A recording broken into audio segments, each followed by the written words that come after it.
बहुत समय पहले की बात है। एक छोटे से गांव में रामू नाम का एक मेहनती किसान रहता था। उसके पास एक प्यारी सी गाय थी जिसका नाम था गौरी। गौरी सिर्फ एक गाय नहीं थी बल्कि रामू के परिवार का एक अहम हिस्सा थी। वो रोज रामू को ढेर सारा दूध देती थी जिससे रामू का परिवार दूध दही का सेवन करता और बचा हुआ दूध बेचकर अपनी गुजर बसर करता था। रामू गौरी का बहुत ध्यान रखता था। वह उसे समय पर चारा देता, साफ पानी पिलाता, रोजाना उसे नहलाता था। गौरी भी रामू से बहुत प्यार करती थी और हमेशा उसके इशारों को समझ जाती थी। जब रामू खेत पर काम करता तो गौरी पास में ही चलती रहती और वो भी रामू के साथ ही काम कर रही हो।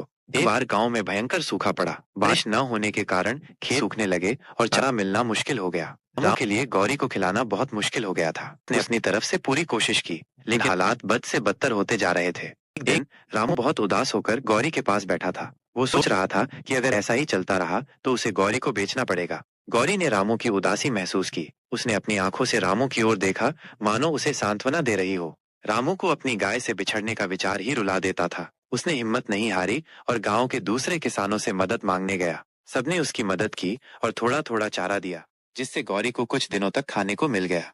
धीरे धीरे सूखे का समय बीता और बारिश हुई। खेत फिर से हरे भरे हो गए और चारा खूब उगने लगा।